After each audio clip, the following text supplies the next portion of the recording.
Terima kasih Tuhan, terima kasih. Engkau baik, Engkau baik, Engkau teramat baik. Lebih daripada apa yang kami rasa, lebih daripada apa yang kami pikirkan.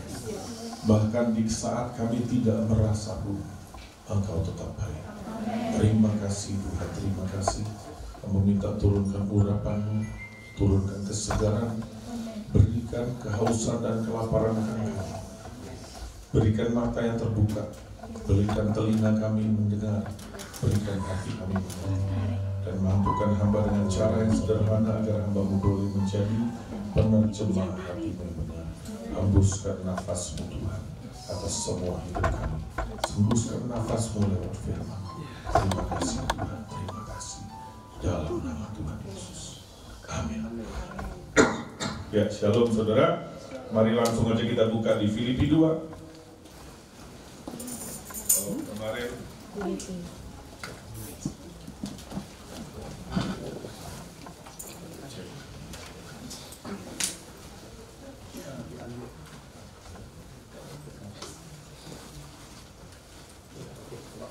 Yes.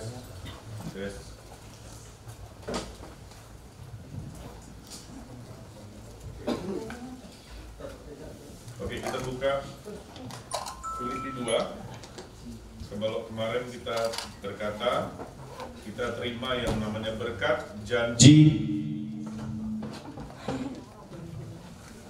Berkat, janji, dan jaminan. Bagus saudara, kaget. Jadi yang ngantuk-ngantuk bangkit.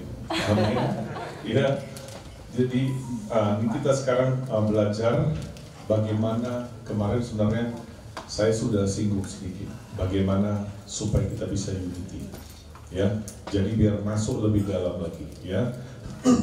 Nah, buka di dalam Filipi 2.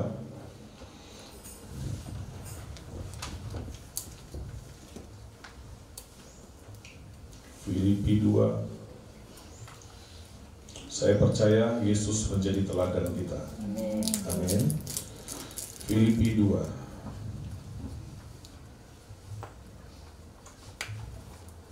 Kemarin saya sudah bagikan, saudara, ketika kita bisa unity, ada berkat-berkat, ada jaminan, termasuk juga di sana power di dalam Tuhan. Amin.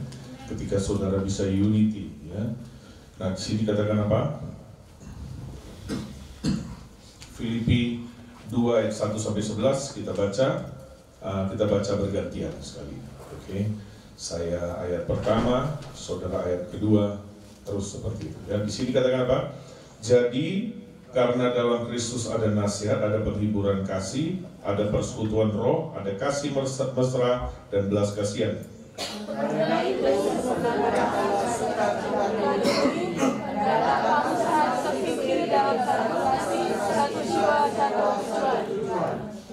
dengan tidak mencari kepentingan sendiri atau puji-pujian yang sia-sia, inilah dia yang namanya panggung.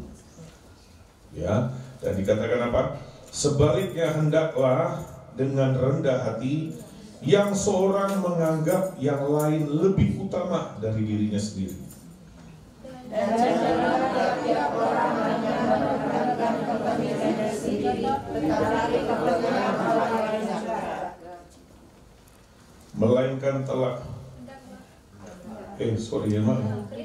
lima, oke. Hendaklah kamu dalam hidupmu bersama menaruh pikiran dan perasaan yang terdapat juga dalam Kristus Yesus. Yang walaupun dalam rupa Allah tidak menganggap kesalahan dalam hatimu sebagai diri harus dipertahankan. Dan dalam keadaan sebagai manusia ia telah merendahkan dirinya dan taat sampai mati, bahkan sampai mati di kayu salib.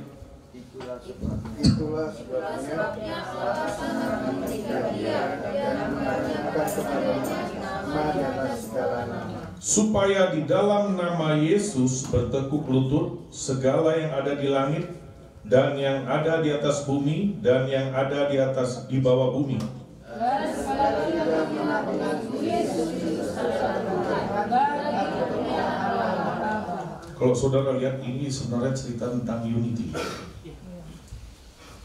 Dan akibat dia unity, dia menerima kuasa. Amin. Saudara mau tahu unity-nya di mana? Bapa, Putra, Roh Kudus. Bapa, Putra, Roh Kudus itu satu. Di Alkitab dikatakan apa? Kesetaraan. Baca di dalam ayat yang kelima di dalam hendaklah kamu apa? Yang ayat 6. Yang walaupun dalam rupa Allah tidak menganggap kesetaraan, garis bawahi kata kesetaraan. Bapa, Yesus sama Roh Kudus itu setara. Nah, banyak orang punya gambaran, dia berkata pikir, oh Bapa itu besar, Tuhan Yesus itu nomor 2, Roh Kudus ini dalam tanda petik Tuhan Roh Kudus ampuni kacung kampret. Salah, saudara. Mereka setara. Yang buat unity satu sama lain mau ambil posisi, dia berkata aku di bawah kau. Tuhan Yesus itu dia punya pilihan sendiri, saudara, jadi di bawahnya Bapa. Itu yang membuat bisa unity. Nah, kalau semuanya mau memunculkan kepentingan dirinya sendiri, mau muncul, egonya mau naik, tidak bakal bisa unity, saudara. Kalau enggak, saudara bayangkan, siapa perintah siapa? Betul? Tuhan Yesus dia berkata, no, ini kita harus malu pada diri kita. Dia bilang dia mengosongkan dirinya. Dalam bahasa Inggris terjemahan lain dia bilang, he made himself no reputation. Dia dengan sengaja menghancurkan reputasinya. Kita hari ini, apa kata orang? Reputasi sebagai suami, reputasi sebagai istri, reputasi sebagai hamba Tuhan, reputasi sebagai banyak hal. Sebagai bos, sebagai pimpinan. Tapi Tuhan yang punya semuanya tersungkur, malu. Siapa kita, saudara? Sementara semua yang kita terima itu dari Dia. Coba sebutkan satu aja yang ada di hidupmu hari ini yang bukan dari Tuhan. Coba sebut. Ada? Nol kita. Kalau hari ini Anda punya karunia itu dari Dia. Anda punya berkat. Oh Pak, saya yang usaha. Oh ya, kalau dia nggak kasih kesehatan, bisa. Kalau dia nggak kasih kepintaran, saudara, otak kita ini bergeser setengah mili aja. Anda udah di sana, danding, dan udah begitu, saudara. Iya, geser setengah mili aja. Udah ngomong-ngomong sendiri, saudara. Saya pertama pernah ketemu ada orang di Surabaya sini, saudara. Kalau lagi sendiri dia tiba-tiba begini. Ditanya kenapa, katanya ada chip di dalam otaknya. Dia bisa komunikasi langsung sama istrinya, gak usah pakai handphone. Jadi dia kalau ngomong dia tinggal begini ya. Itu saudara. Amin. Saudara mau ada chip? No. Makanya saudara jangan sombong.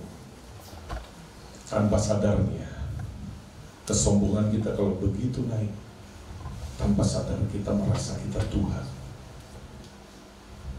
Herodes sampai orang dia cari pujian, sampai orang berkata ini suara Tuhan, ditampar. Kalau saudara nggak belajar, takut mengosongkan, saudara nggak mau belajar mengosongkan diri, dan Anda kejar yang namanya pujian, sanjungan. Sampai ujungnya, dalam tanda petik, kalau disanjung, bisa dibuat seperti Tuhan. Itulah malaikat udah tunggu, saudara. Sekarang Bapak, belum. Sekarang ditampar, baca di Alkitab, Herodes ditampar dan dia dimakan ular, betul ya? Makan cacing.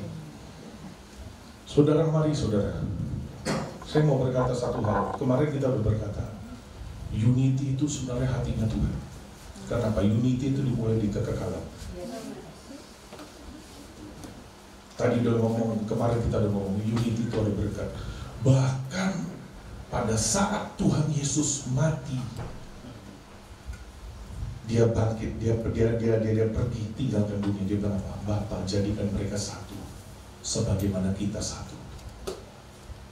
Jadi dengar, kalau saudara berkata tidak perlu unity dan tidak mau menanggalkan mahkota kita demi sebuah unity terjadi, Anda adalah orang yang tidak mengerti hati Tuhan. Ya, saya alami, saudara. Kami bukan berarti kami ini lancar-lancar, ribut, saudara. Tapi saya belajar, saya minta maaf. Karena apa? Saya sadar kami ini gak punya kekuatan. Kami ini, saudara dengar ya, kami ini persekutuan sekali. Saya di sini, saya bukan sekali lagi minta pesan sponsor atau apa, enggak, saudara. Ya, kami ini pelayanan. Kami ini tidak ada donatur. Yang kami perlukan pelayanan dalam 1 tahun itu ratusan juta. Kami nggak tahu dari mana. Kami tahu itu berkat supranatural. Bahkan di tempat saya, orang-orang pikir saya ini ada bisnis sampingan. Karena seringkali orang menilai seseorang seperti dirinya. Nggak ya? Orang yang licik, dia akan nilai orang licik. Kenapa? Cara kita lihat diri kita. Makanya saudara, betapa pentingnya karakter kita berubah. Karakter kita berubah, cara kita lihat orang berubah, cara kita lihat Tuhan berubah. Amin. Nah, gak ada orang yang di sana hamba Tuhan percaya kami ini gak ada kami ini gak ada usaha sampingan, gak percaya mereka. Tapi jujur, saudara, kami bisa masuk akses kepada orang-orang besar, pembesar. Kami bisa datangkan orang semua kaget. Dari mana? Tidak, saudara, itu berkat supranatural. Salah satunya yang saya tahu itu adalah berkat unity. Makanya ketika kami ada ganjalan, saya belajar untuk saya minta maaf. Kadang dia, kadang saya, saudara. Kadang saya bego, dia jadi pintar. Saya minta maaf. Kenapa? Saya nggak punya apa-apa yang bisa diandalkan. Kekuatan saya, kesanggupan saya itu asalnya dari Dia. Dan saudara tahu, didengar ya, sesama kita ya. Kalau Anda ada ganjalan, Anda akan terhalang dengan Tuhan. Jangan bilang Anda ketemu Tuhan, gak mungkin. Karena Alkitab berkata dengan jelas, sebelum engkau mempersembahkan korban, berdamai dulu. Amin. Kalau nggak korban kita, nggak pernah jadi living sacrifice. Anda mau tahu korban kita yang sesungguhnya, hidup kita yang korban. Persembahkanlah hidupmu sebagai korban yang hidup dan yang berkenan. Perasaanmu itu korban, saudara. Uangmu itu korban. Hidupmu itu korban. Waktumu itu korban. Amin. Ketika kau mau letak, dengar, atmosfer untuk ketemu Tuhan, atmosfer untuk next level, itu di depannya itu korban. Kalau Anda not will untuk letakkan korban, kau nggak bisa naik ke next level yang seperti yang kemarin saya bagi. Percayalah, kalau kau mau mendekat pada Tuhan, harus ada korban. Entah korban perasaan, entah korban waktu. Karena apa? Dia sudah buktikan itu. Dia berkorban untuk mencintai kau. Amin. Bentuk kasih yang besar digambarkan bentuknya lebih besar bentuk korban. Karena begitu besar kasih Allah yang mengorbankan anaknya. Semakin besar kasih, itu akan terlihat seberapa besar kau berkorban. Semakin hilang kasih, semakin kau menyelamatkan diri. Semakin egois. Aku, diriku, dan saya. Di Alkitab berkata itu lintah. Si lintah berkata, ini untuk aku, dan untuk aku. Kalau Anda hidup untuk dirimu sendiri, Anda adalah lintah di tengah kerajaan surga. Yohanes 3 ayat 16 dikatakan apa? Karena begitu besar kasih Allah akan dunia ini sehingga ia mengaruniakan. 1 Yohanes 3 ayat 16 sepertinya sama. Dia berkata begini, karena Allah sudah berkorban, kau pun harus wajib berkorban demi saudaramu. Dengan kata lain Tuhan mau bilang, aku udah jadi sampel berkorban, kau berkorban juga. Alamatnya sama, coba lihat. Cuman beda, ada 1 Yohanes, satu lagi cuman Yohanes. Amin. Jadi saudara dengarkan baik-baik. Yang namanya unity ini penting. Amin. Unity itu mendatangkan berkat. Kemarin kita sudah lihat, mendatangkan supranatural, mendatangkan blessing, mendatangkan jaminan. Makanya di Alkitab berkata sedapat-dapatnya. Jika itu bergantung kepadamu. Dengan kata lain Tuhan berkata, aku lebih cari orang yang bisa kuandalkan. Kaukah orangnya? Kaukah orang yang berkata, aku yang akan berdamai Tuhan, aku yang akan letakkan ego, baru bisa bersatu. Lihat Bapa di surga, Yesus sama Roh Kudus, kenapa mereka bisa bersatu? Makanya ini ngomong soal kasih, tapi ngomong juga soal yang namanya kerendahan hati. Di dalam kasih ada kerendahan hati, ada hati hamba. Amin. Makanya di Korintus bilang kasih tidak sombong. Cuman ini yang membuat kita, saudara, bisa unity. Kalau kita mengenakan pikiran dan perasaan Kristus. Saudara, semua kita punya pikiran sendiri. Semua kita dari latar belakang sendiri. Semua kita dari budaya yang berbeda. Itu membuat kita, semua kita ada pengalaman, ada trauma, ada cara dibesarkan orang tua tertentu. Itu menciptakan kita, masing-masing punya pemikiran sendiri. Tapi yang Tuhan ajarkan apa? Untuk bisa unity.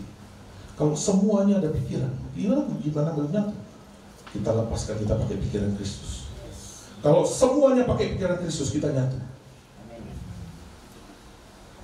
Amin. Pikiran Kristus itu apa? Pikiran perasaan Kristus, dia mengosongkan diri. Amin. Kecuali kita mengosong, kecuali kita mengalah. Saudara, kembali saya katakan, saudara dengar. Mungkin ketika kau mengalah, nggak terjadi apa-apa. Dengar, ada upah kemarin dibagikan. Tiba-tiba Tuhan berkata, nah, celenganmu depanmu Tuhan. Nanti dia dalam tanda petik menyediakan hidangan di hadapan Allah. Orang yang selama ini mencela engkau, selama ini ada orang-orang yang puas jadi peminta, bukan dia jadi pemberi. Dia minta dihargai, minta dihormati, minta.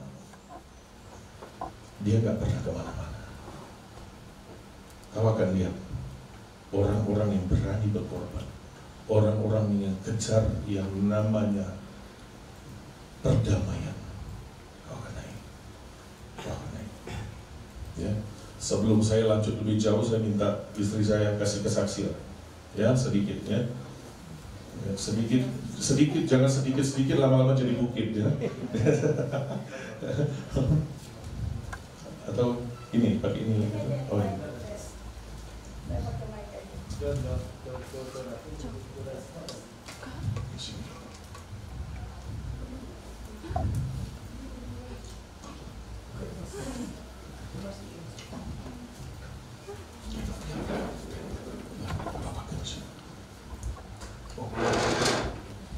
Dulu tes. Shalom, Bapak Ibu Saudara sekalian. Apa kabar? Luar biasa. Yakin luar biasa. Coba lihat kiri kanan, meyakinkan kalau jawaban mereka sesuai. Luar biasa. Luar biasa ya. Saya harap bukan sekedar sebuah slogan biasa, kita bilang luar biasa, tapi sungguh kita hidupi. Bapak Ibu Saudara sekalian, izinkan saya bersaksi. Kadang suami saya suka bilang, kamu tuh kalau bilang khotbah 15 menit, saya bisa 2 jam. Jadi dia dari tadi sudah terima berapa menit? 15 menit. Oke. Saya cuma mau kesaksian bagaimana Tuhan ubah hidup saya, saudara. Saya dari latar belakang keluarga hamba Tuhan, kami 8 bersaudara. Saya anak paling bungsu, 4 perempuan, 4 laki-laki. Dan papa saya termasuk salah satu yang pegang gereja besar di Maluku Utara, di Ternate. Jadi saya orang Maluku Utara, tapi mama papa darah Manado. Bapak Ibu Saudara sekalian, hidup saya ada seorang hamba Tuhan Bahtera, kalau saya sebut juga saudara akan sangat kenal beliau. Setiap kali beliau lihat saya dan beliau akan berkata, kamu hari ini bisa berubah, itu sungguh mujizat. Karena apa saudara, banyak orang punya pikiran anak pendeta itu anak baik-baik. Yang setuju bisa katakan dia. Padahal survei membuktikan anak pendeta itu posisi kedua paling rusak. Yang pertama adalah, saya nggak mau sebut nanti saudara serang saya balik. Tapi anak pendeta itu di posisi kedua anak terusak sedunia. Saudara, dan orang melihat bahwa kamu anak pendeta. Saya tuh terdidik dari papa yang sampai hari ini saya tuh nggak pernah tahu rasanya dimarahin papa tuh bagaimana. Saya nggak pernah tahu. Saya nggak pernah rasa. Jangankan dipukul, dimarah, saya nggak pernah tahu rasanya. Makanya ketika saya kalau ketemu cowok yang kasar sedikit, maaf, saya blacklist dari hidup saya. Karena standar suami itu saya pakai standar papa. Alhasil, Bapak Ibu Saudara tahu, saya terdidik dari papa yang sangat penuh kasih sayang sama saya. Beliau tuh dari kecil, namanya anak pendeta ya kita, kalau ibadah jam 9, biasanya 9 kurang 15 menit kita harus penyembahan. Kan GPD begitu ya. Jadi itu papa saya sudah latih saya dari kecil, dari SD kelas 1 kami sudah dilatih untuk doa puasa. Saya SD kelas 4 sudah jadi guru sekolah minggu. SMP saya sudah jadi pengkhotbah, saudara. Didikan papa saya. Dan kalau saudara tanya, apakah saya punya cita-cita jadi hamba Tuhan? Enggak. Saya ingin jadi pengusaha atau wanita karir. Kenapa? Bagi saya jadi anak pendeta itu enggak enak, saudara. Setiap kali saya minta papa, mama, papa minta ini. Saya anak terakhir, anak paling bungsu. Saya itu terima warisan baju dari kakak-kakak saya. Kakak saya 3. Jadi saya blast, tidak pernah dapat sesuatu yang baru. Apakah orang tua saya tidak mampu? Sangat mampu, saudara. Bapak saya mengembalakan hampir orang-orang kaya di kota kami, saudara. Saya tahu mereka punya uang. Tapi setiap kali saya tanya, Pak minta ini, doa, minta ke Tuhan. Sama jawaban mama juga begitu, minta ke Tuhan. Dari situ saya bertumbuh jadi anak, saya akan jadi hamba Tuhan. Saya mau jadi pengusaha atau wanita karir. Saudara, singkat cerita SMP papa saya meninggal, saya sangat kehilangan sosok papa saya. Tapi kemudian saya SMA, saya bilang ke mama, saya mau kuliah. Mama saya bilang begini, mama tidak akan kasih kuliah kecuali kamu sekolah Alkitab. Jadi saya sekolah Alkitab bukan karena panggilan Tuhan. Karena apa? Saya mau keluar dari rumah. Saya pikir kalau saya di tempat saya di Ternate, saya tidak akan berkembang, saya harus ke Jawa.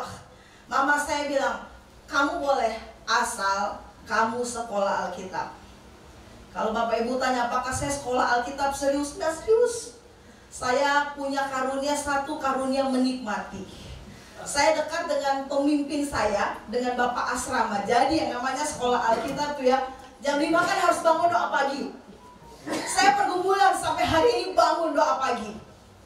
Selalu ditanyain sama pemimpin saya sekarang, Mami Sylvia, kalau Bapak Ibu Saudara tahu, kamu tetap bangun streaming doa pagi. Saya cuma senyum, karena senyum adalah jawaban yang internasional. Saudara, namanya sekolah Alkitab, saya akan doa pagi, saya akan lari ke kamar pemimpin saya akan tidur di situ. Saya dimarahin, Tapi singkat cerita, saudara, pemimpin saya bilang begini, Nov, kamu kalau punya suami, kamu harus cari suami yang bisa bikin kamu tunduk. Kalau kamu tidak bisa dapat suami yang bikin kamu tunduk, kamu akan jadi kepala rumah tangga. Saudara, saya terdidik dari papa, sangat mengasihi saya, dan dia latih saya begini, kalau laki-laki bisa, kamu bisa. Otomatis saudara, saya ini di sekolah juara terus. Saya harus bersaing dan saya harus jadi pemimpin. Kalau hari ini laki-laki yang juara, semester berikutnya harus saya yang juara. Itu saya, jiwa penantang saya sangat kuat. Dan saya tahu itu suatu kesombongan yang belum dihabiskan. Makanya setiap kali saya ketemu siapapun laki-laki yang saya sudah lihat sedikit kelemahan, mau dia ganteng seperti apapun, mau dia kaya seperti apapun, saya tidak pandang, saudara. Saudara, singkat cerita, saya ketemulah sama beliau. Posisi saudara tahu waktu itu Muka saya ini jerawat rusak. Saya bukan tipe wanita yang suka dandan. Sampai hari ini saya terus terang, saya nggak tahu ukir alis, saya nggak tahu. Pakai make up saya nggak tahu, karena memang bukan hobi saya. Termasuk masak juga bukan hobi saya. Saya kalau belajar masak, saudara tahu mesti ada kaset khotbah di situ. Jadi sambil masak saya mendengar kaset khotbah. Supaya apa? Saya percaya ada radiasi surga yang menyentuh masakan saya. Tapi percayalah kalau beliau, saudara tanya siapa jago masak, beliau jago masak. Beliau jago masak. Dia selalu masakan saya setiap hari Minggu. Hari Minggu tuh hari dimana saudara, kalau apalagi kalau saya mau pelayanan, dia sudah siapkan sarapan buatnya. Suami yang luar biasa, sarapan cari sendiri gitu ya. Suami-suami lain kan sarapan harus disiapkan ya Bu ya. Saya enggak, saudara. Suami yang siapkan sarapan. Itu yang namanya meletakkan hak. Dan saudara, singkat cerita, saudara, akhirnya entah bagaimana kami berdua jadi dari nubuatan dari Ibu Iin sebenarnya. Jadi kami dua ini dari awal di mentoring sama Ibu Iin. Ibu Iin berdoa buat dia, Ibu Iin berkata, kamu akan ketemu calon istri begini. Dan betul lah, dia ketemu saya waktu itu saya pelayanan di Jepara. Saudara, karena saya anak pendeta, jadi hampir semua pelayanan saya tahu. Saya dari SD kelas 2, saya sudah pencipta tarian. Jadi menari, musik, nyanyi, khotbah, saya kuasai semua, saudara. Saya dilatih untuk bisa semua. Karena saya tidak suka mengharapkan orang lain. Karakter apa kemarin? Pragmatis ya. Saya tidak suka, saudara. Saya tipe yang perfeksionis. Jadi kalau misalnya di tempat saya dulu ya, dulu sekarang saya sudah sangat berubah karena saya ditegur sama beliau. Dia selalu berkata, kamu tuh sombong. Saya dulu kalau saya lihat song leader nggak bisa ngangkat, saya akan ambil alih, saudara. Kalau saya lihat song leader nggak bisa ngangkat, saya akan lihat mereka, saya akan tatap mereka dengan mata penghakiman. Itu saya. Sampai satu kali beliau berkata, Sai, Tuhan bilang kamu sombong. Setiap kali saya siapapun yang pimpin pujian, saya akan duduk dan berkata, Tuhan urapi dengan pengurapan. Itu saya, saudara. Kalau saya lihat penari yang asal nari, saya tuh bisa dari bawah tuh saya bisa selesai ibadah berhadapan dengan saya. Itu saya sebelum diubahkan Tuhan. Padahal saya sudah melayani, saudara. Kami ketemu, kami berdua ketemu, akhirnya saudara, dan saya kasih tahu ke mama saya, Mah, saya sudah punya pacar. Jadi anak-anak muda kalau punya pacar, pemimpin harus tahu. Saya pacaran, siapapun yang suka sama saya, pemimpin rohani saya harus tahu. Mereka tuh bisa melihat sesuatu yang tidak kita bisa lihat. Jadi ketika ketemu dia, Mama saya bilang begini, aduh Nov, janganlah sama mantan narkoba. Kamu kalau bertengkar kamu pasti dipukul. Itu di pikiran mama saya dan saya tahu itu baik, saudara. Posisi begini, saudara, saya tidak pernah lihat mama papa saya bertengkar. Sampai papa saya meninggal, saya tidak pernah lihat dengan mata kepala. Saya tidak pernah dengar dengan telinga orang tua saya bertengkar. Saya tidak pernah lihat itu, saudara. Mereka tuh bertengkar di dalam kamar, keluar kamar, sudah mesra lagi. Jadi mama saya tuh bilang begini, Mama takut kalau kamu sama mantan narkoba, kalau bertengkar itu dia pukul kamu.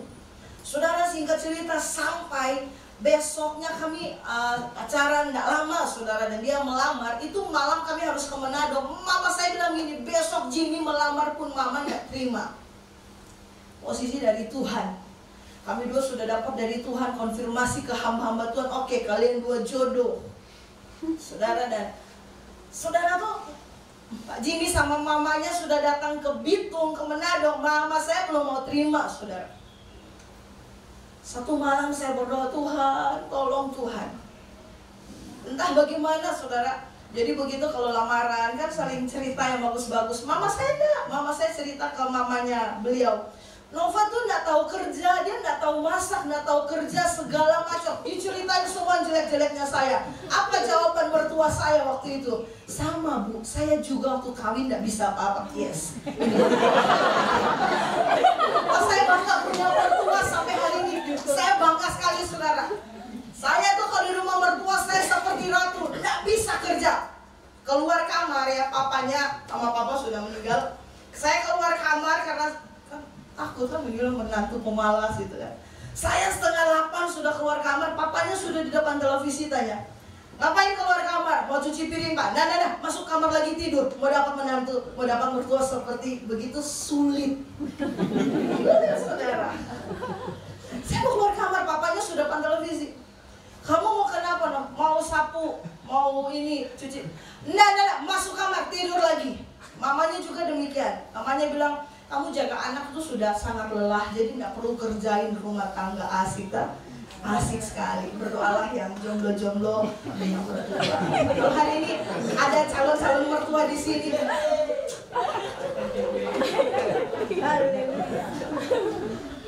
Saudara, dan singkat cerita, ketika kami dapat dari Tuhan, ini jodoh dari Tuhan, saudara. Karena saya bukan tipe dia.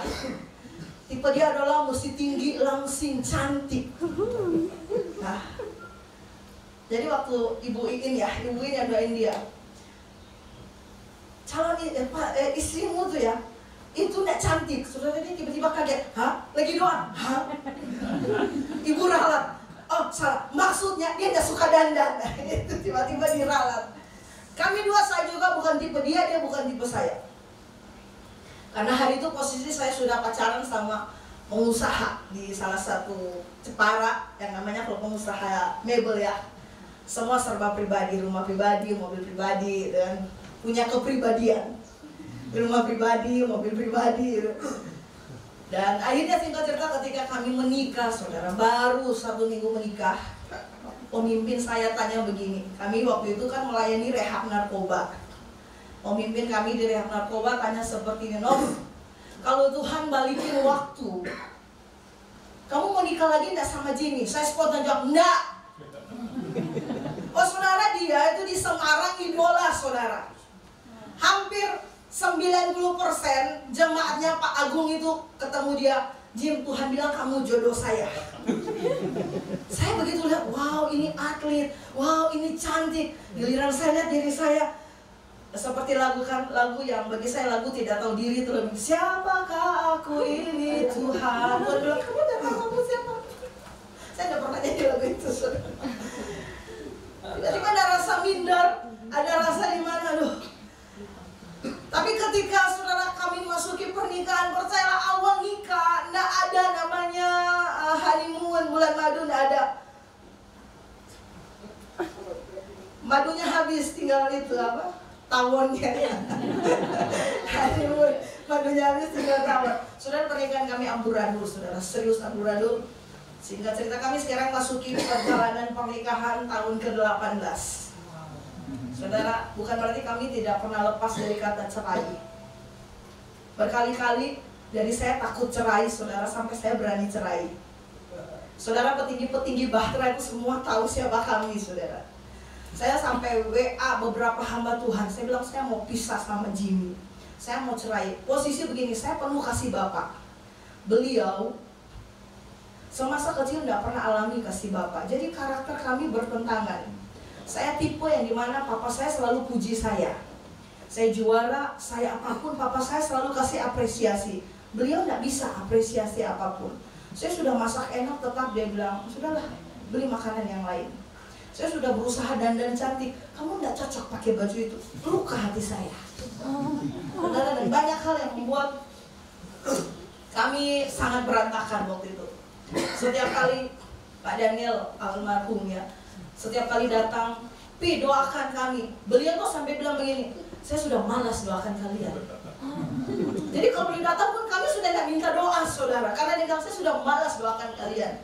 Saudara, Pak Daniel kalau doakan kami dia cuma bilang begini, unity, amin, sudah selesai. Nggak ada kata, saya melihat Tuhan berkata kamu pakai jubah, kamu nggak ada. Tiba Pak Daniel kan Nabi ya, gandengan tangan, begitu gandengan, unity, amin, sudah amin. Itu kami sudah tahu, saya sampai bilang Tuhan, itu unity memang tidak gampang, saudara. Posisi saya jiwa kepemimpinan sangat kuat. Saya pengambil keputusan di detik-detik yang sangat menegangkan. Dan ketika saya harus belajar tundukkan diri ke beliau itu susah, saudara. Saya tipe yang, dan dia bilang begini, kamu disuruh tabrak tembok, kamu akan tabrak tembok. Tapi beliau disuruh tabrak tembok, dia akan pikir dulu. Jadi sebenarnya kalian itu saling membutuhkan. Satu, kamu butuhkan dia sebagai rem, tapi dia butuhkan kamu sebagai orang harus push terus.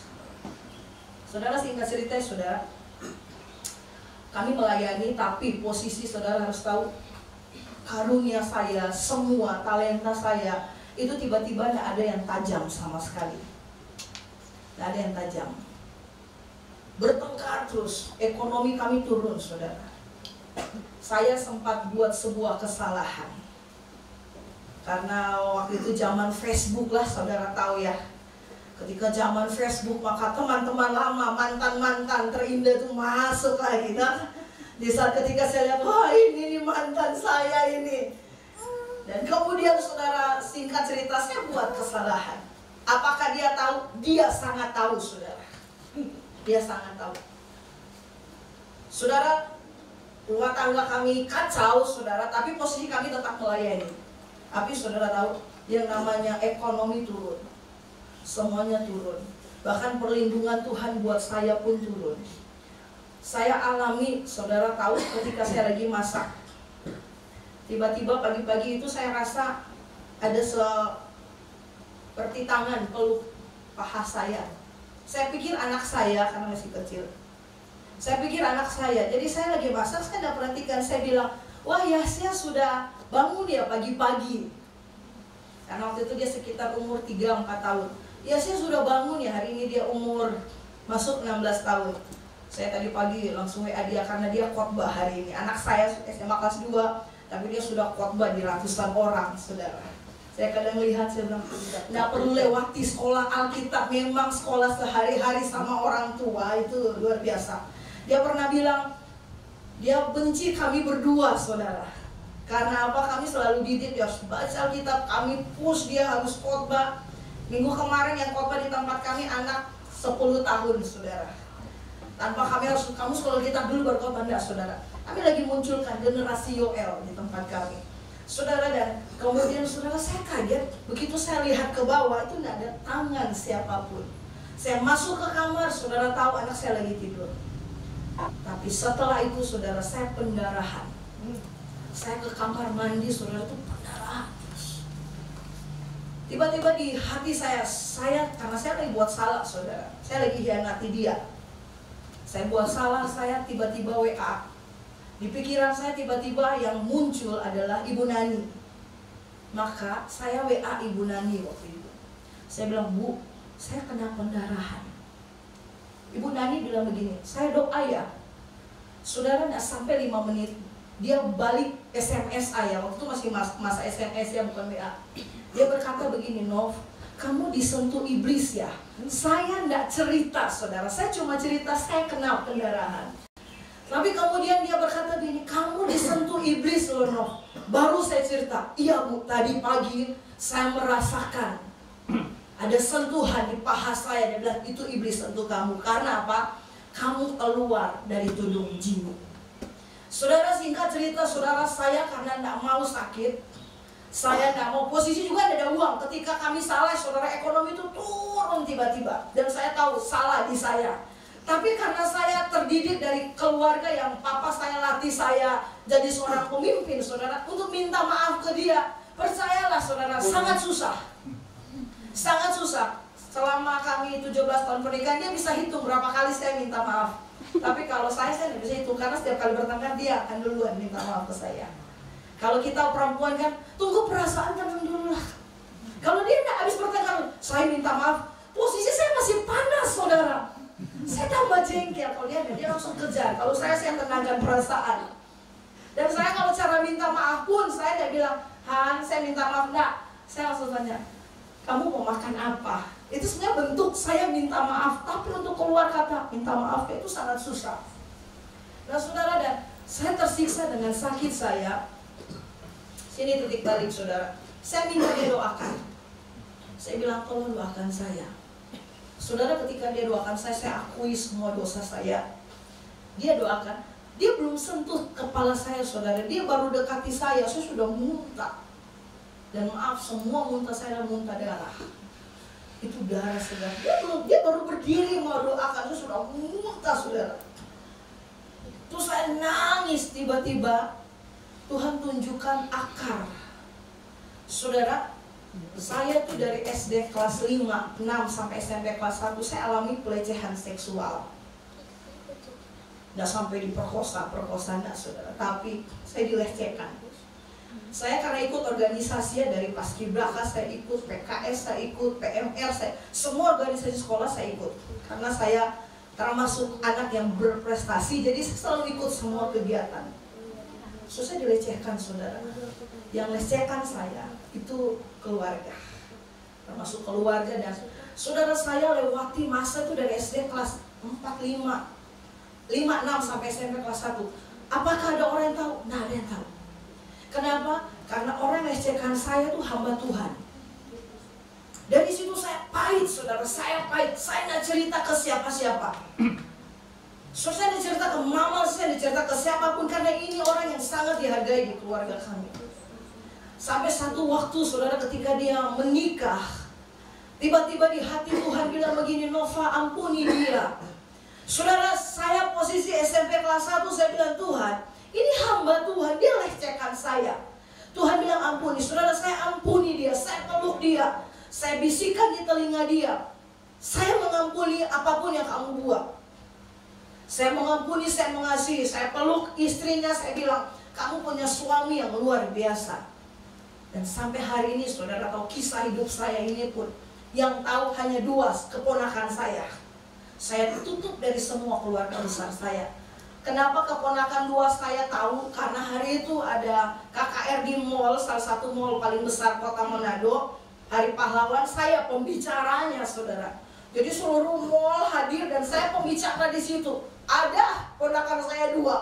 Saya bilang, tolong jangan cerita ke Oma ya, jangan cerita siapa. Ya Iva, kami jaga posisi, kami jaga rahasia Iva. Mereka panggil saya Iva. Saudara, tidak ada yang tahu, tapi ketika dia doakan, Tuhan bilang kamu harus jujur. Karena saya tidak jujur waktu itu. Awal pernikahan, dia paling jujur ke saya tidak jujur saudara. Saudara, awal pernikahan beliau sangat jujur. Nah, ada tuh laki-laki yang seromantis dia. Apa romantis tadi malam? Rombongan makan gratis. Saudara, ketika dia mau bukan lamar ya, mau tembak, orang anak muda bilang mau tembak saya, dia bilang begini, Nov, saya punya uang hanya sekian ratus ribu di rekening. Saya langsung kalkulasi, ya uang segitu mau beli ini saya pasti tidak cukup.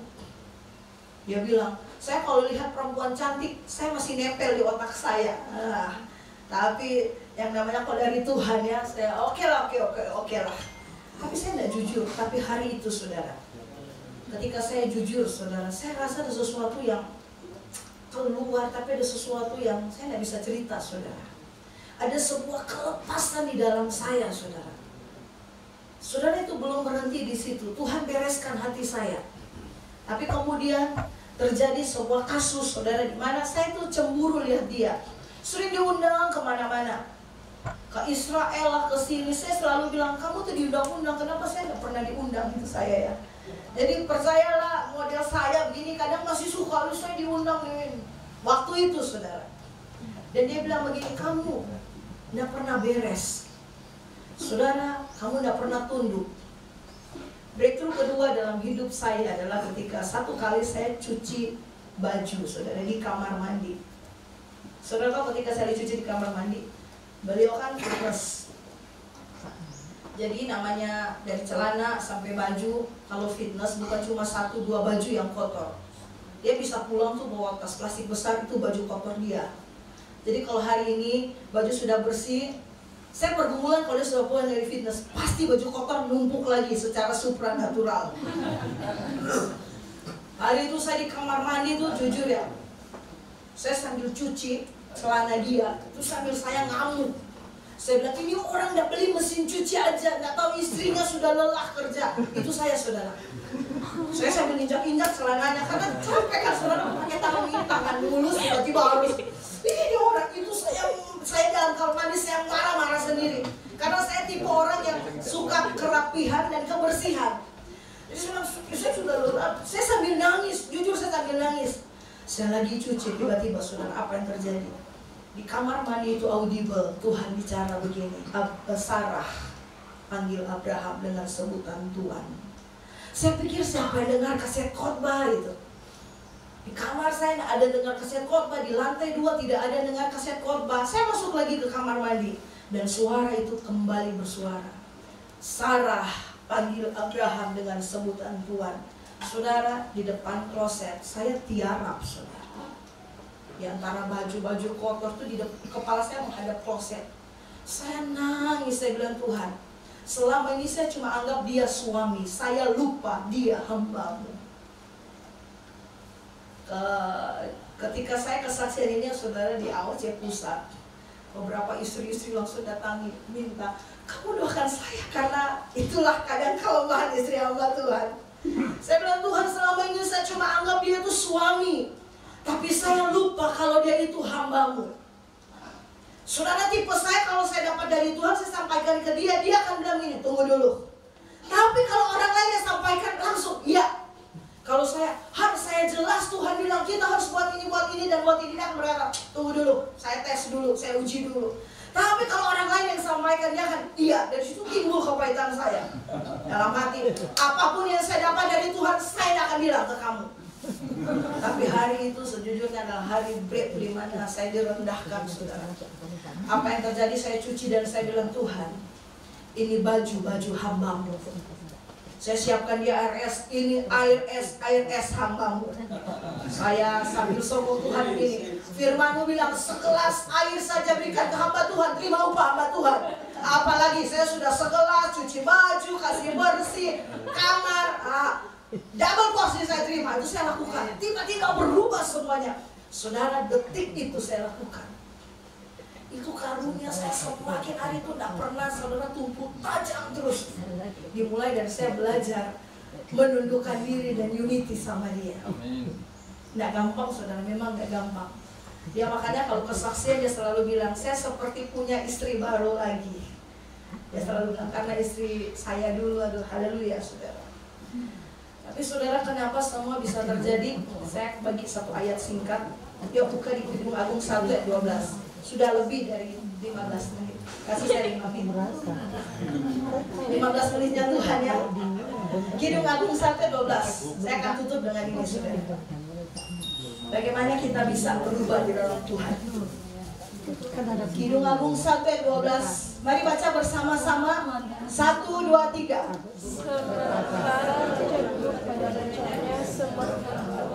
Lagi, sekali lagi bersama-sama. 1, 2, 3. Sementara sang raja duduk pada mejanya, sementara bau narwastu. Saudara, kita berkata ketika kita tahu posisikan Tuhan di posisinya, tanpa saudara lakukan apapun, bau narwastu saudara akan keluar dengan sendirinya. Semua kita ingin terkenal, betul? Siapa yang tidak mau terkenal?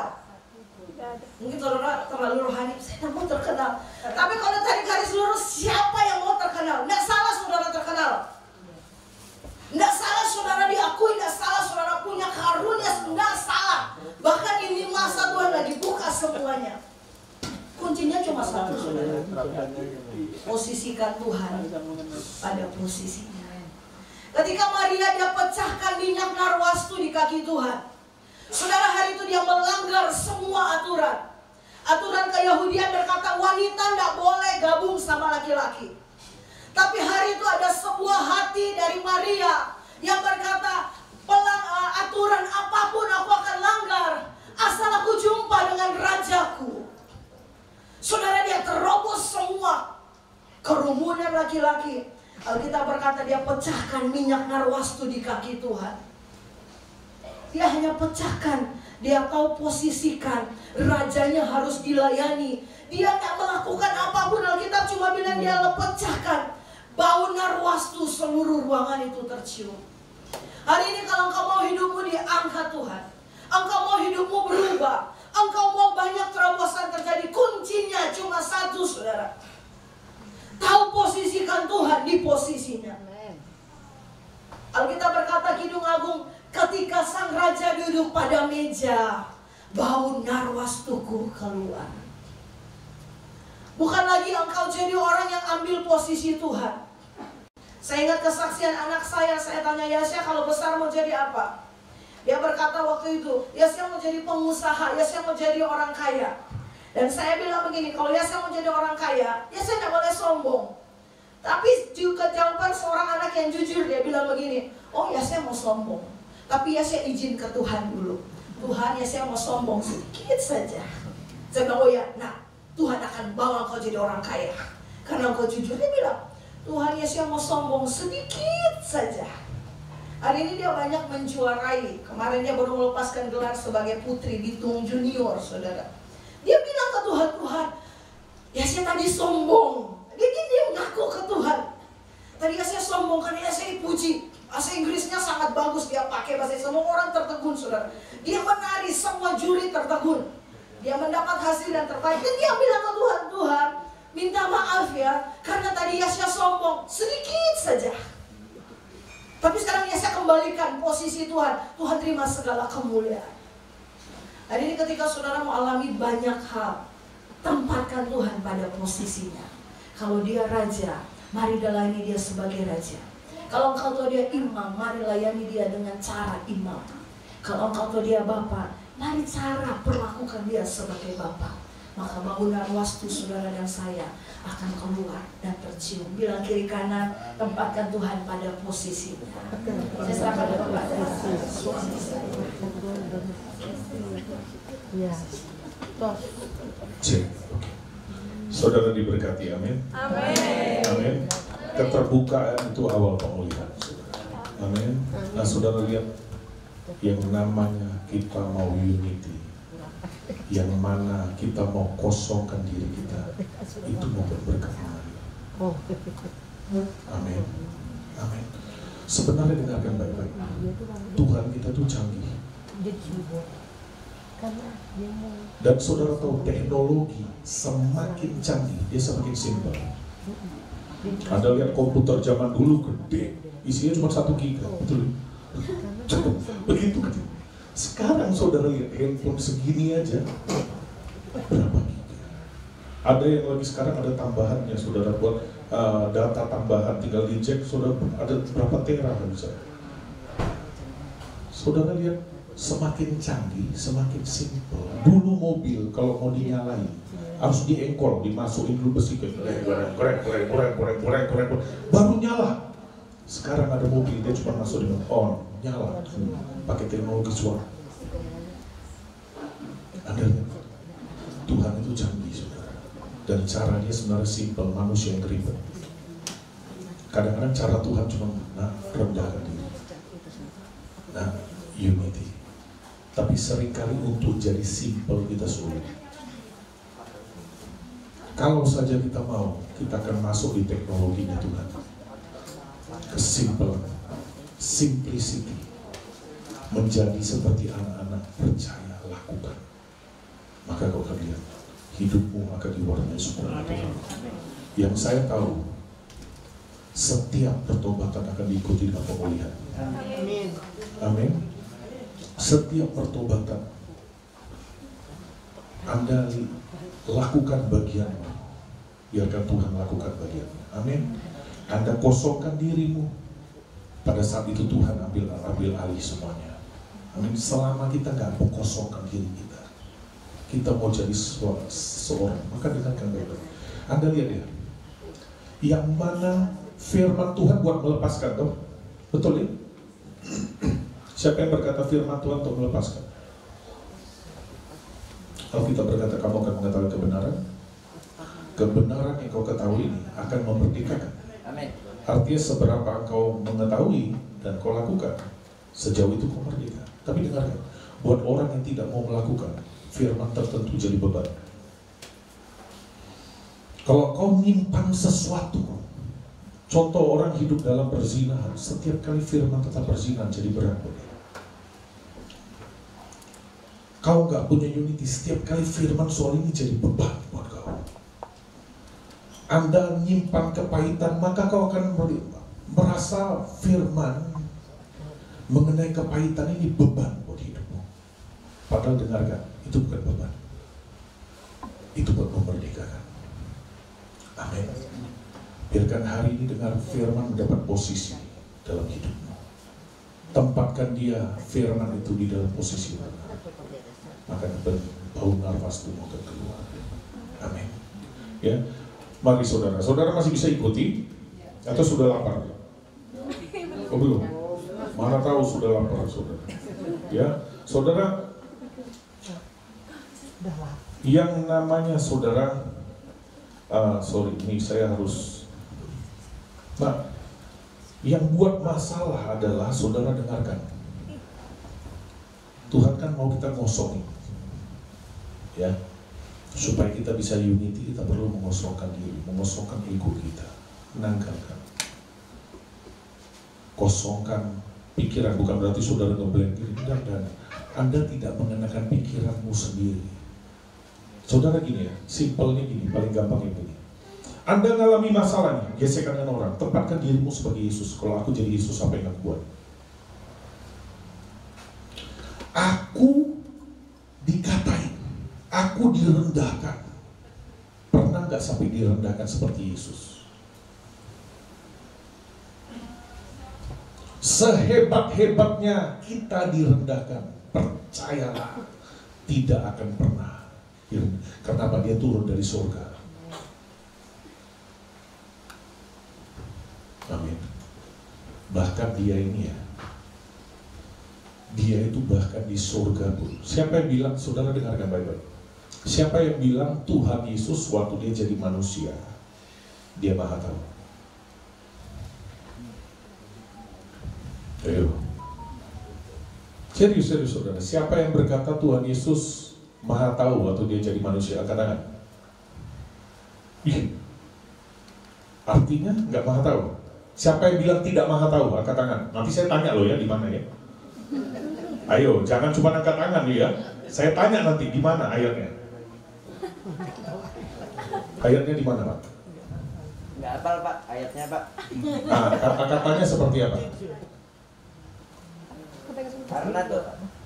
Karena dia datang tuh sebagai manusia, jadi dia menanggalkan semua ilahinya, jadi dia seperti kita. Buktinya mana?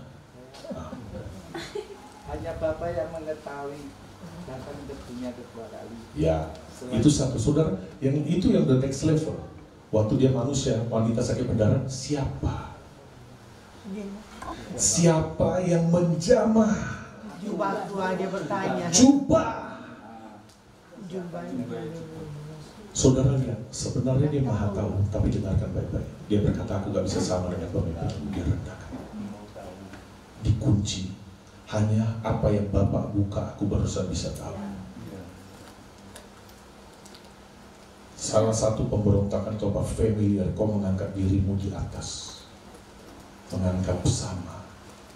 Tuhan gak familiar. Bahkan di kekekalan waktu dia udah jadi Kristus, dia tetap gak tahu kapan waktunya dia harus datang. Gak dikasih tahu. Nah kan, itulah submissionnya sampai segitu. Loh, Tuhan yang punya semuanya loh, rela. Kita manusia gak punya besok.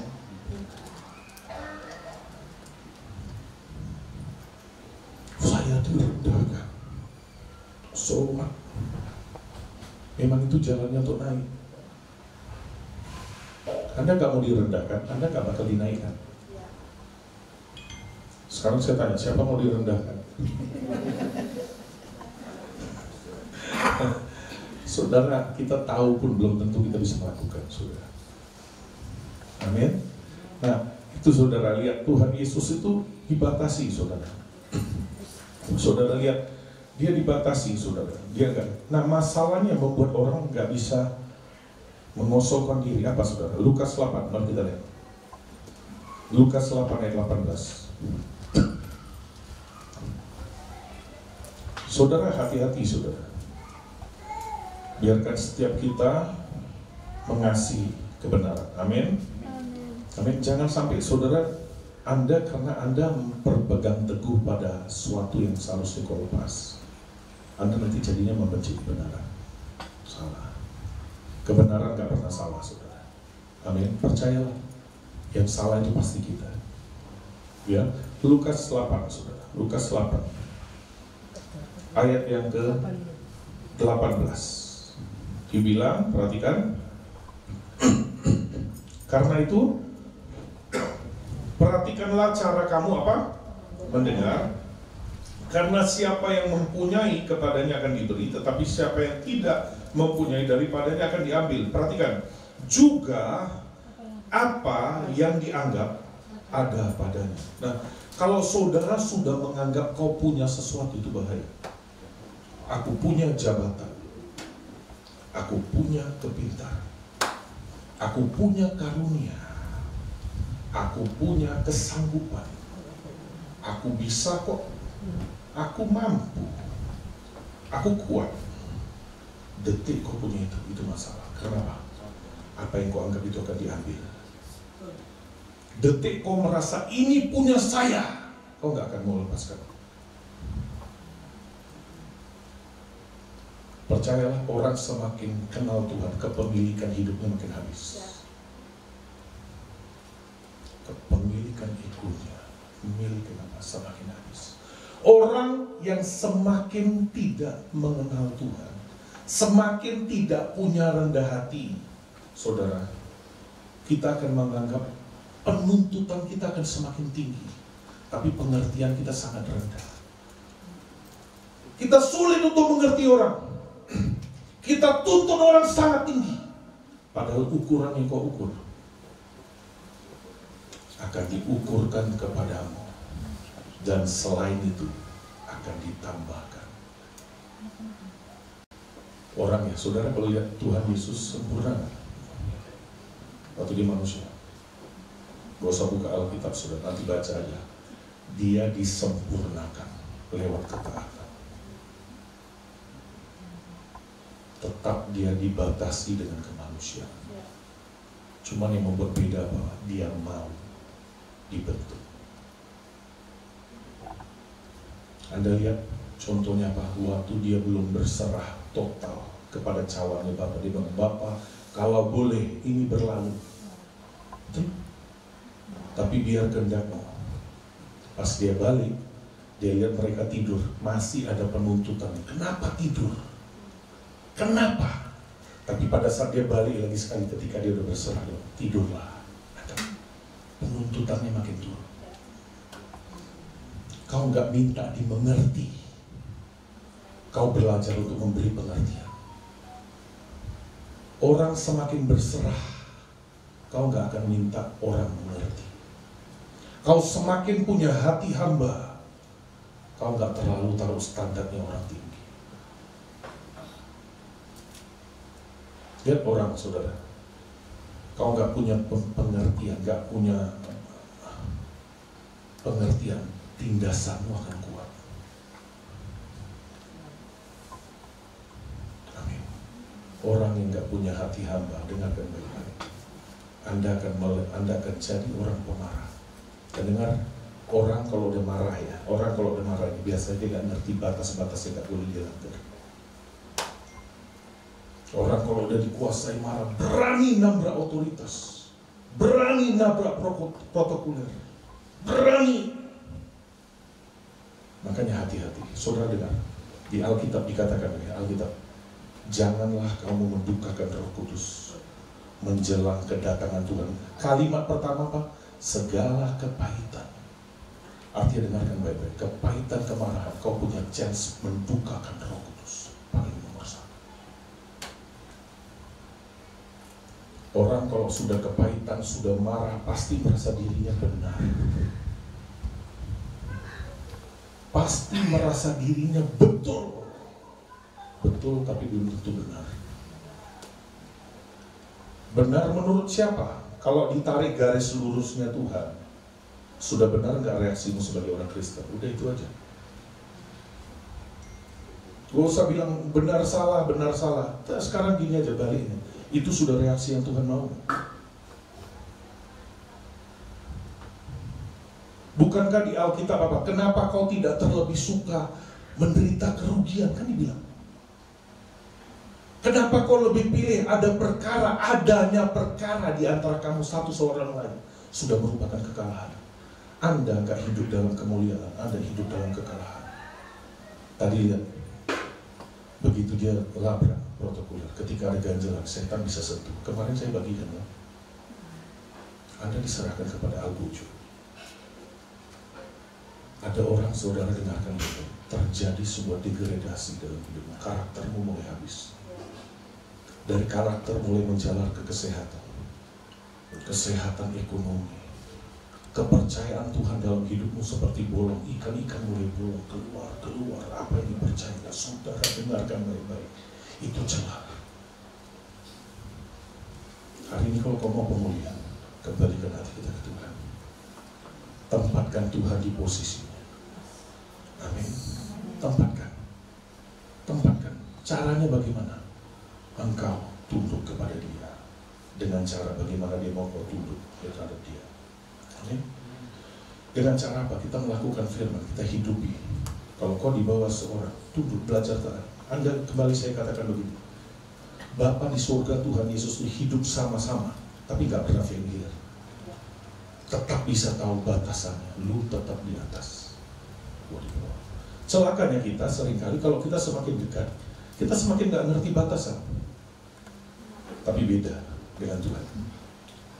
Dia dekat dengan Bapa di surga, bahkan dia intim. Tapi dia tetap bisa tempatkan diri dia di bawah.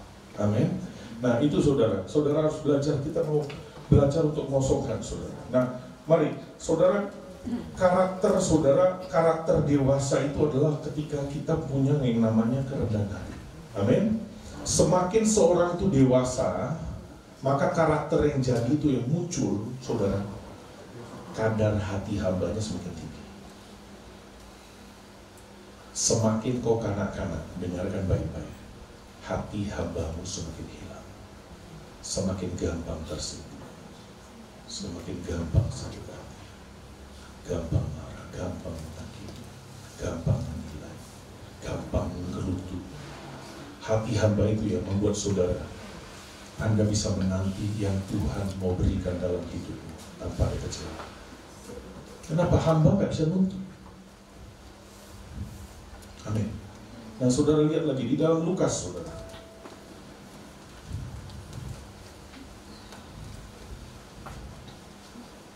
Saudara, kesanggupan kita semuanya asal dari Tuhan. Amin. Di dalam Yesaya dikatakan apa? Segala yang kami kerjakan, Engkau yang mengerjakan. Dan dikatakan apa? Saudara, semua kesanggupan, kemampuan kita itu asalnya dari Tuhan. Benar? Kalau kau hari ini mampu menari, itu dari Tuhan.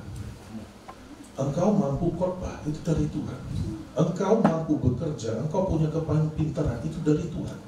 Engkau punya kemampuan, punya apapun itu dari Tuhan. Kenapa kau berpegang? Loh, kalau itu punya Tuhan, kenapa kau buat seperti milikmu?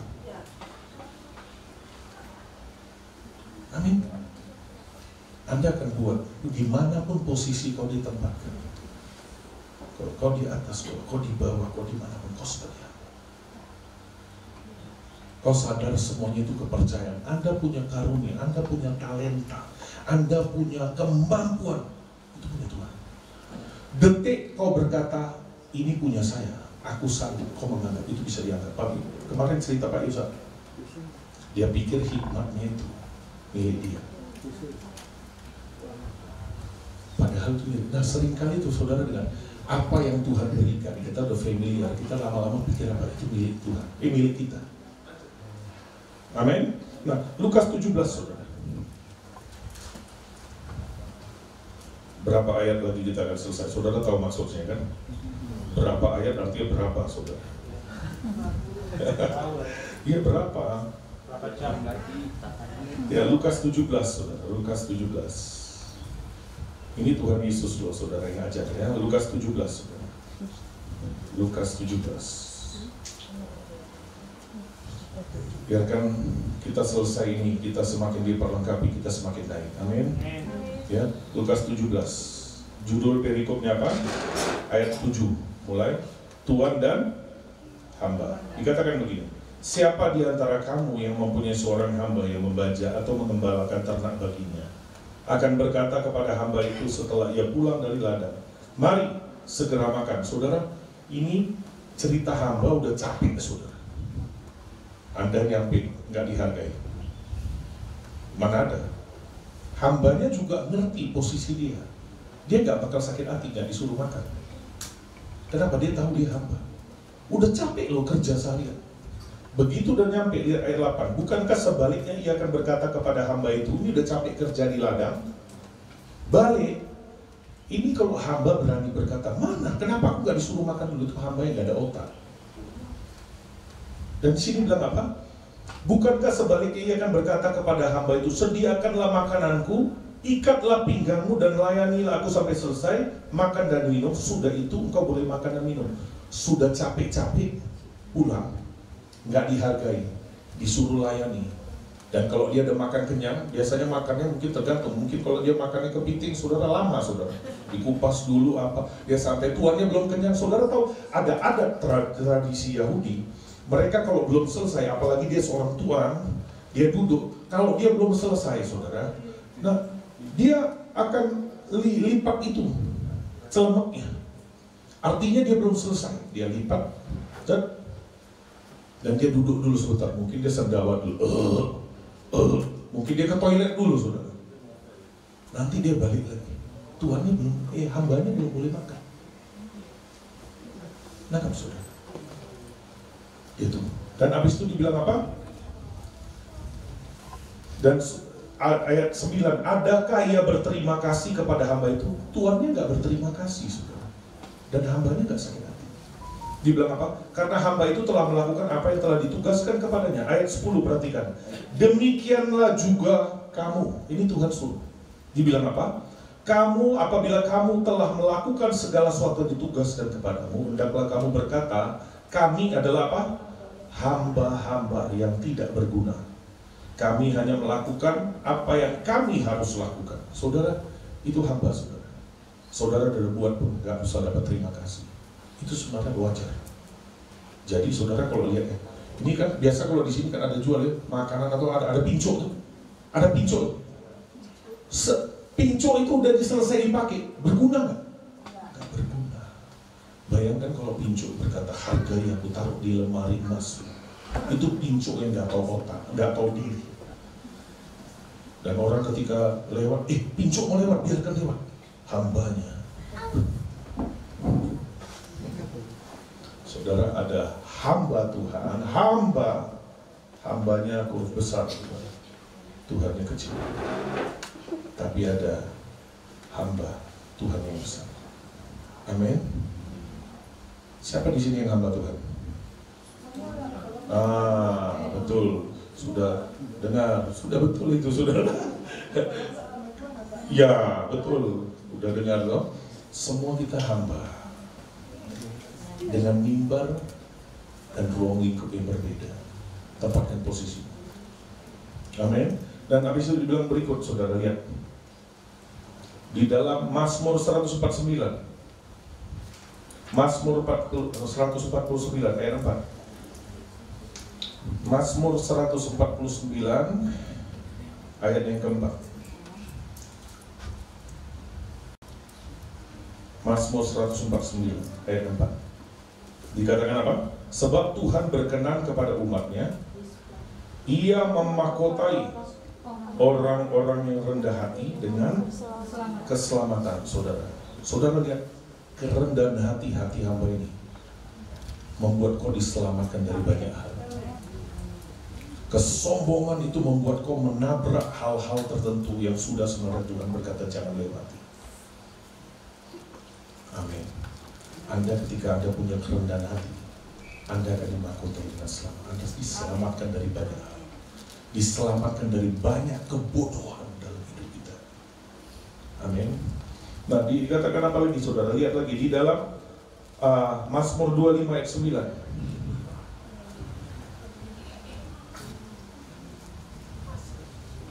Mazmur 25 ayat yang ke-9. Mazmur 25 ayat 9 dibilang apa? Yang membimbing orang-orang yang rendah hati, hati hamba menurut hukum, dan ia mengajarkan jalannya kepada orang-orang yang rendah hati. Saudara, dia menuntun orang-orang yang punya kerendahan hati menurut hukum. Saudara, ada hukum tabur tuai, ada hukum iman, Ketika kau berhadapan dengan sesuatu, setiap situasi itu ada hukumnya tersendiri. Tuhan berkata begini dan caranya. Caranya begini, caranya begini. Kau diajarkan jalannya Tuhan, kau diajarkan hatinya. Amin. Nah itu saudara, kalau kau punya kenalan hati. Mari, yang bahaya adalah seperti yang saya katakan tadi, kita merasa milik. Mari saudara akan lihat, ini ada ayat yang nyambung saudara. Lihat di dalam Matius 5, ini yang terakhir. Matius 5.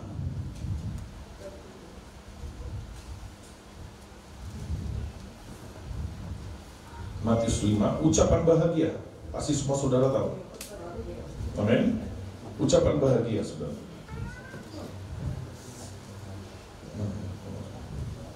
Ucapan bahagia.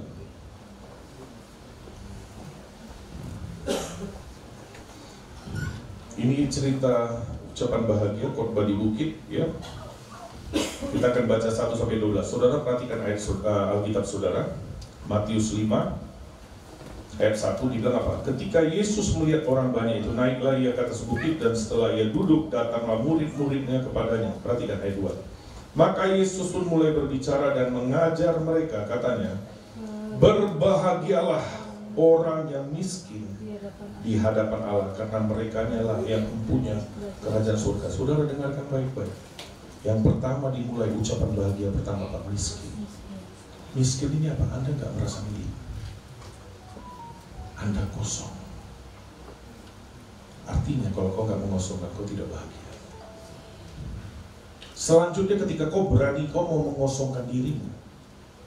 Dan selanjutnya apa saudara? Dibilang apa? Berbahagialah orang yang duka cita, karena mereka akan dihibur. Saudara dengar, orang semakin dia mau mengosongkan diri, dia semakin tahu diri. Amin. Dan kau akan semakin lihat bahwa yang kau punya semuanya itu asalnya dari Tuhan. Itu membuat kau duka cita. Alkitab berkata gini, Tuhan bersemayam di tempat tinggi, tapi juga dia diam bersama dengan orang-orang yang hancur hatinya dan rendah. Saudara dengar, ketika kau bisa lihat Tuhan di tinggi, standarnya tinggi, aku belum menyampai standar itu. Aku gak layak Tuhan. Hatimu hancur. Pada saat itu surga turun ke bumi. Surga turun dalam hidupmu. Kau dilingkupi oleh atmosfer. Nah, saudara lihat, kalau Tuhan Roh Kudus, perhatikan baik-baik, perhatikan baik-baik. Kalau Tuhan Roh Kudus cinta, maka dia mau melingkupi engkau, dia turun, dia melingkupi engkau. Maka kau akan lihat, setiap firman yang dikatakan itu akan jadi daging. Mana buktinya? Di Alkitab. Di Alkitab berkata, pada mulanya Allah menciptakan langit dan bumi. Bumi hancur, gak berbentuk, saudara. Dan Alkitab berkata, roh Allah melayang-layang. Gak tahu berapa lama dia melayang-layang. Dia melayang-layang, dia melayang. Kata melayang-layang seperti aves, seperti burung atau seperti ayam yang mengerami telurnya. Nah ketika dierami, diizinkan dilingkupi oleh atmosfer itu, ada sebuah kata, let there be light, jadi terang. Kalau kau dilingkupi oleh Roh Kudus, setiap firman bisa terjadi dalam hidupmu. Makanya Alkitab berkata bahwa Roh Kudus adalah jamin. Dengar, Roh Kudus suka dengan yang namanya kehancuran. Dalam tanda petik, bumi hancur gak berbentuk. Dia suka dengan kehancuran hati. Dia suka dengan saudara merendahkan diri. Kalau kau punya hati yang menarik dia, kau akan lihat setiap yang kau dengar. Makanya ada orang Kristen kecewa. Dia bilang apa? Ya, gue datang setiap hari, mana bahtera begini-begini. Orang kita kan latah tuh. Kalau begitu terima, begini-begini semua. Itu begini-begini. Udah begini-begini, udah tersungkur, gak terjadi apa-apa. No, bukan soal begini-begininya, hatimu. Lu gak usah begini-begini pun, itu datang. Saya gak bilang nanti sudah ini jangan begini-begini lagi. Enggak saudara, itu ibarat pula. Cuma masalahnya kau jangan paksa orang sama dengan kau. Udah itu aja. Imanmu. Lakukan, kalau memang kau begini, udah jangan nanti besok jalan begini loh. Jangan saudara, tetaplah lakukan. Cuman kalau kau begini toh, dan kau gak punya sesuatu yang membuat itu turun, itu gak turun. Amin. Kalau kau mau kosongkan diri, dia akan turun. Dan dikatakan apa? Di sini bilang apa? Berbahagialah. Habis itu selanjutnya ayat 5 dibilang, berbahagialah orang yang apa? Lemah lembut, karena mereka akan memiliki bumi. Saudara, Kata lembut di sini juga fleksibel.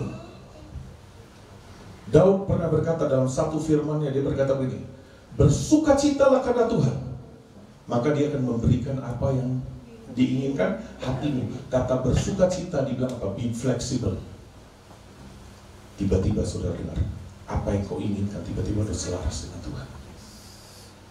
Pak, mungkin gak dia minta yang salah? Gak mungkin.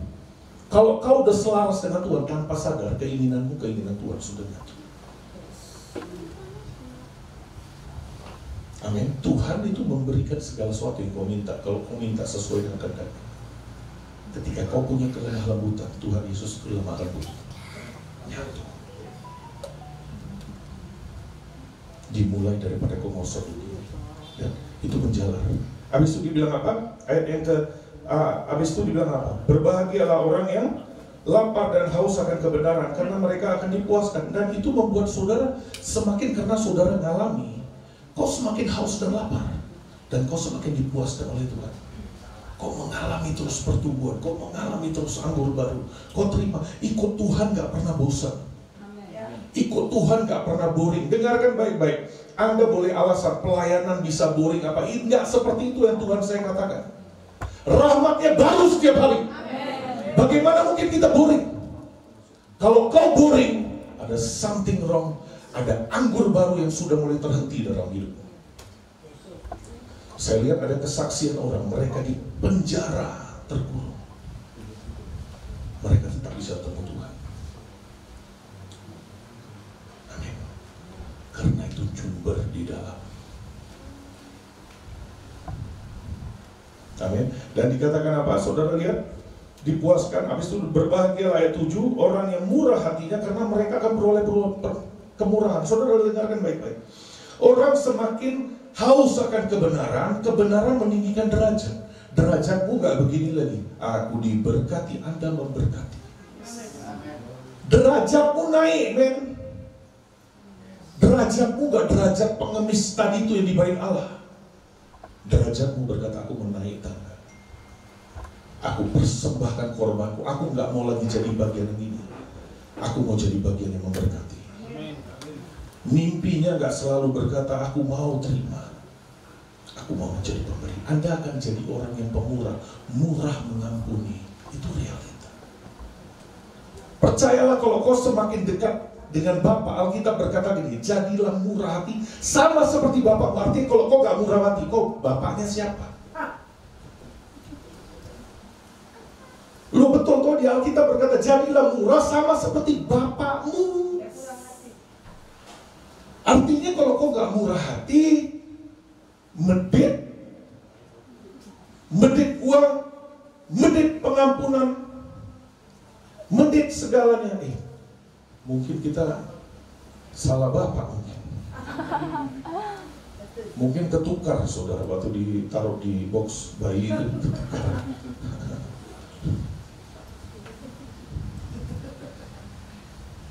Habis itu dikatakan apa saudara lihat? Berbahagialah, habis itu dibilang apa? Orang yang suci. Kata suci di sini, saudara dengar, hatimu jadi pure, bebas kepahitan. Pure. Orang yang punya hati pure, apapun yang Tuhan katakan, dia berkata ya. Dia nggak pertimbangkan lagi. Ya, ya. Anda mau tahu seperti apa? Filipus.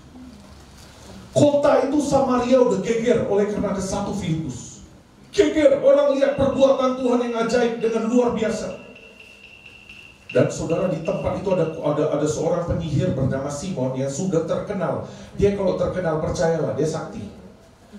Dan dia jadi pengikut Filipus. Dengarkan baik-baik, gak mungkin dia langsung jadi pengikut Filipus. Saya percaya di tes saudara, perang ilmu. Enggak mungkin, dia udah belajar lama saudara. Dan dia udah sakti, tiba-tiba dia lihat dia. Gak mungkin tiba-tiba dia berkata, gue tunduk di bawah lu tanpa sebab. Saya percaya dia dilihat ada sesuatu yang lebih dari Filipus. Sampai apa yang dia punya dianggap sampah. Dia berkata, aku lepas, aku ikut kamu. Habis itu datang lagi Petrus, Yohanes. Semakin gemparlah Samaria. Karena yang ngundang siapa? Filipus. Oh, temannya Filipus, sakti juga Filipus. Di tengah lagi hingar-bingar, malaikat Tuhan berkata, pergi ke jalan sepi. Saudara mikir, Lu udah punya semuanya. Bayangkan aja. Saya percaya di sini ya Pak, Ibu, Bapak sudah punya pelayanan begini nih. Sudah banyak ini orang. Tiba-tiba Tuhan berkata, lepaskan. Filipus, dia nggak sebagai milik, dia mengosongkan diri. Kalau dia lihat itu sebagai miliknya, itu berat. Tangkap. Dia berkata, nggak ada berkata ini, Tuhan saya doa dulu, nggak ada. Langsung, ini orang polos saudara. Langsung dia berangkat ke jalan sepi. Dikatakan the road of less travel, jalan yang sedikit orang mau lewat, tapi di sana ada Tuhan. Kadang-kadang kita lihat Tuhan seperti gempa, seperti apa, seperti angin pun, gak ada Tuhan di sana. Tapi pada saat angin sepoi-sepoi, dia di sana. Dia di sana. Dia pergi ke tempat sepi. Saudara tahu akibatnya apa? Dia ketemu dengan Perdana Menteri Ethiopia, Sri Kadeki. Sebelum Injil sampai di Makedonia, sebelum Injil sampai di Eropa, Injil sudah sampai di Afrika. Karena ada orang berkata, Irayan, dia pergi ke jalan yang sepi, melepaskan semuanya. Ternyata dengarkan baik-baik, ketika kau mau hidup, kau mau lepaskan, kau mau mengosongkan diri, itu membuat kau bisa menembus batas-batas yang ada. Narwastumu akan kecil, tidak terbatas, tersebar. Amin. Amin. Mari tutup Alkitab kita. Mari tutup Alkitab kita.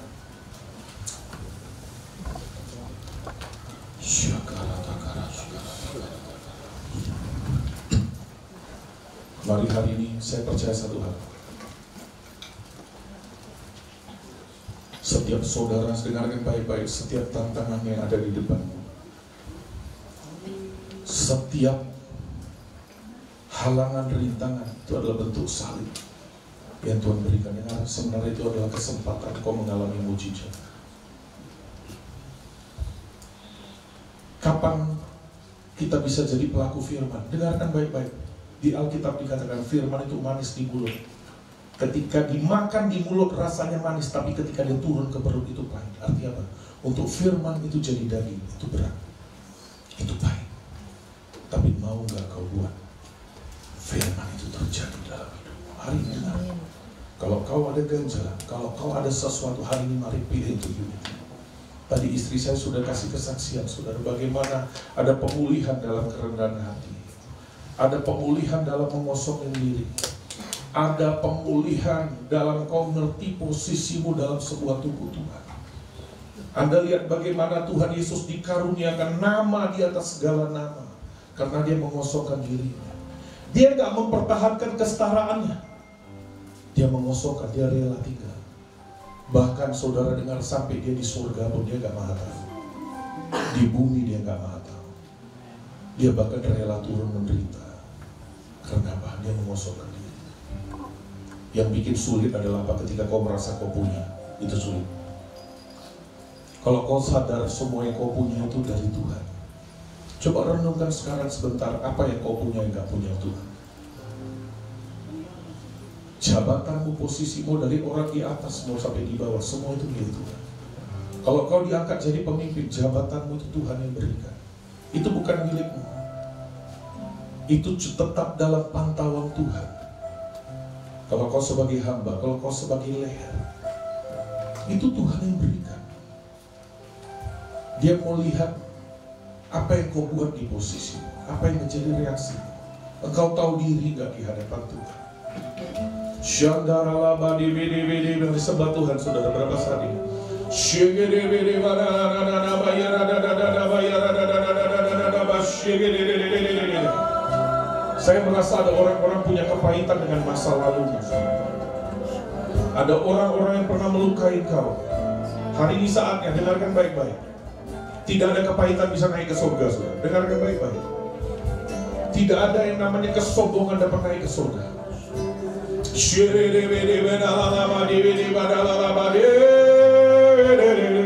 Mari bereskan, saudara, bereskan. Jangan jadikan retreat ini cuma seremoni biasa, tapi jadikan ini waktu yang mengubahkan, waktu kau diperlengkapi, waktu kau naik ke tangga demi tangga untuk kau menghadap Tuhan satu hari.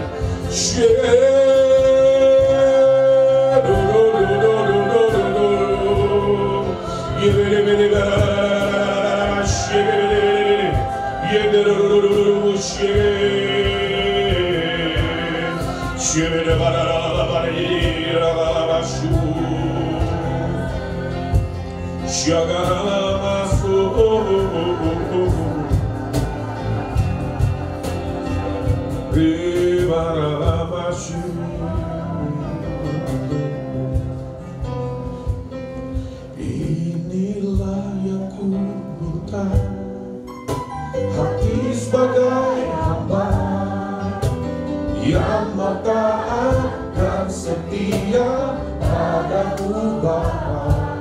Kemanapun ku bawa, hati yang menyembah dalam roh dan kebenaran sampai selamanya. Katakan, inilah yang ku minta, inilah yang ku minta, hati sebagai hamba yang mau taat dan setia padamu Bapa. Kemanapun ku bawa, hati yang menyembah dalam roh dan kebenaran sampai selamanya. Hati yang menyembah itu adalah hati hamba. Penyembahan bukan ketika kau nyanyi, tapi ketika kau tersungkur dengan hatimu, dengan hidupmu di hadapan Tuhan. Seringkali ada orang menyembah, dia pikir dia sudah menyembah Tuhan. Tapi persembahkanlah hidupmu bagi persembahan hidup. Itulah korban, saudara, itulah penyembahan. Ketika kau letakkan egomu, ketika kau letakkan apapun itu untuk kehendak Tuhan terjadi, itu penyembahan. Ketika kau mau lepaskan sesuatu untuk apa yang daripada Tuhan itu terjadi, itu penyembahan. Tuhan mau bawa setiap anak-anakmu di tempat ini, Tuhan. Hamba-Mu telah selesai. Kau serahkan anak-anakmu dalam tangan kasih karunia, pada firman kasih karunia. Mau percaya kau sanggup kerjakan lebih jauh lagi. Hamba mau percaya apa yang ditabur tidak pernah sia-sia. Terus Tuhan kejar sampai apa yang kami dengar jadi daging dalam hidup kami. Terima kasih Tuhan, terima kasih. Berkati Bapak dan Ibu pemimpin di tempat ini, Pak Wesley, Ibu Elizabeth, semua jajaran di bawahnya, semua dalam anugerah Tuhan. Hamba berdoa semua anak-anak ini hidup dalam kehendak-Mu. Terima kasih Tuhan, terima kasih Tuhan, terima kasih. Biar mengeluarkan bau narwastu sampai itu tidak terbatas oleh ruang dan waktu. Terima kasih Tuhan, terima kasih. Yang bersyukur materaikan kebenaran di dalam nama Tuhan Yesus. Amin, amin.